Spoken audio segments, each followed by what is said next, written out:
Kita lanjutkan dialog Ake Malam. Pemirsa, saya kembali ke Pak Farid. Pak Farid, kalau tadi sudah mendengar ya, ada sejumlah keterangan dari saksi yang ini bertolak belakangan, tapi satu sisi juga kita melihat ada salah satu saksi yang mencabut BAP dan ini juga digunakan sebagai novum dari salah satu kuasa hukum Rivaldi untuk mengajukan PK. Jadi bagaimana sebenarnya melihat peluang PK ini dikabulkan atau tidak, Pak? Tentu bagi pihak-pihak yang terkait dengan perkara ini secara langsung, sekecil apapun peluang itu harus diterobos, harus direbut, harus diperjuangkan. Untuk itu kita tentu apresiasi kepada para terpidana, ahli waris, dan para penasihat hukum, para pengacara yang mendampingi mereka-mereka yang memperjuangkan haknya. Satu. Yang kedua, dan ini perlu dipahami bahwa dalam konteks hukum sebenarnya keterangan-keterangan yang banyak beredar di publik, apakah secara langsung melalui media sosial dan atau keterangan-keterangan lain lewat media lain, misalnya elektronik atau cetak misalnya, itu bukan bukti yang kemudian dapat dijadikan sebagai bukti hukum yang yang bermanfaat di pengadilan, karena yang dapat jadikan sebagai, sekali lagi istilah Prof. Supardi tadi, sebagai pintu masuk itu adalah keterangan-keterangan yang disampaikan di depan persidangan. Jadi kalau misalnya dalam kasus ini begitu banyak keterangan, bahkan tadi disebutkan saling bertolak belakang, saling bertentangan, ini bukan bukti hukum. Kecuali kalau kemudian dalam kasus peninjauan kembali dapat dijadikan atau dijadikan sebagai bagian dari pertimbangan oleh hakim. Tapi kalau memang misalnya belum, ya sekali lagi sekecil apapun celah untuk melakukan upaya hukum tentu itu harus dilakukan, bagian dari advokasi penegakan hukum dan keadilan. Tetapi soal kemudian peluang dan sebagainya, sekali lagi ini sebenarnya menjadi ranah atau kewenangan hakim. Tetapi dalam kaitan ini, agar kemudian menjadi jelas dan terang perkara ini, sepakat tadi dengan pendapat-pendapat dari pembicara yang lain, memang harus dilakukan upaya peninjauan kembali. Kalau kemudian apapun hasilnya tentu harus dihormati, karena kita menganut res judicata juga, bahwa segala putusan peradilan dianggap tetap sebagai sebuah kebenaran, kecuali kemudian ada putusan lain yang menganulir putusan itu. Lalu kemudian yang kedua, dalam kaitan ini kita percaya bahwa para penasihat hukum, para pengacara, para kuasa hukum adalah orang-orang yang profesional.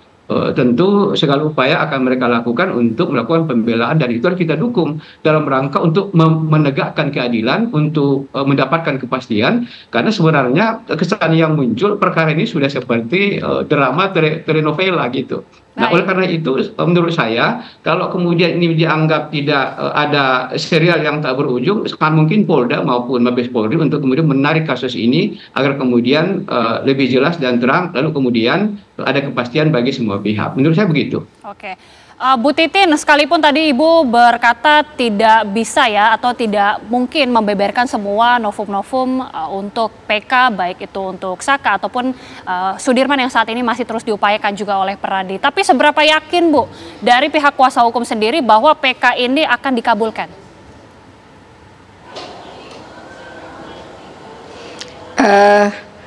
Saya sebetulnya kalau saat ini saya yakin. Kenapa dulu saya sebetulnya saya tahu ada fakta yang tidak sesegera mungkin ketika kasasinya ditolak,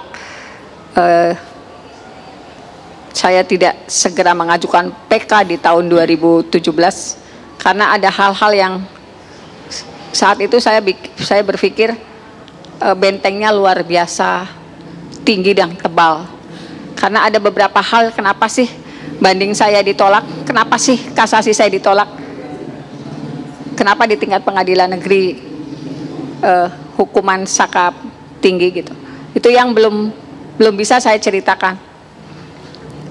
Itulah sebabnya ketika dulu saya tidak mengajukan PK, bahkan salinan putusannya pun tidak saya ambil, karena dulu saya sangat tidak percaya diri akan berhasil.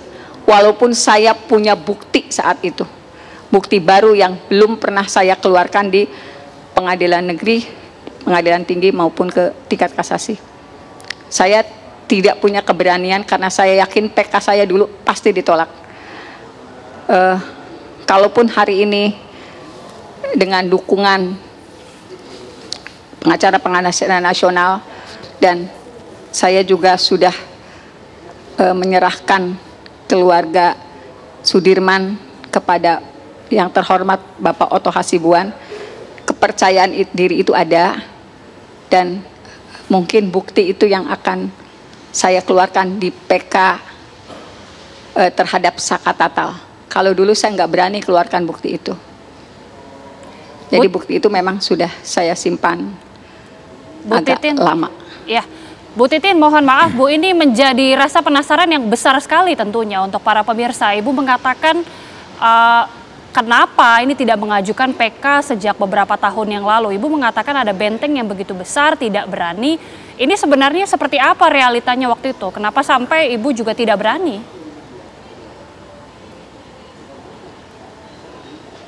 Ya karena faktanya memang seperti itu, Mbak. Di tingkat pada saat saya bersidang di sidang anak Saka Tatal, perlakuannya tidak seperti sedang menghadapi sidang anak. Perlakuannya seperti kita berhadapan dengan sidang dewasa dan semua keterangan dipatahkan dan harus sesuai BAP. Itu juga terkonfirmasi ke keluarga Saka Tatal yang hadir di situ, kakaknya. Kemudian ketika saya juga melakukan upaya banding dan sebelumnya saya juga sudah melaporkan peristiwa saat sidang itu tidak sesuai dengan sidang anak, saya sudah juga melaporkan ke KY, ke Komisi Yudisial. Memang waktu itu ada follow up, ada orang dari KY datang ke Cirebon. Cuman follow up akhirnya seperti apa, saya juga tidak terinformasi. Pada akhirnya saya menyatakan banding dan kemudian kasasi. Hasilnya sama. Pak Farid, saya boleh minta tanggapan langsung dari Pak Farid ya. Ini pernyataan yang cukup mengejutkan dari Bu Titin. Bagaimana Pak?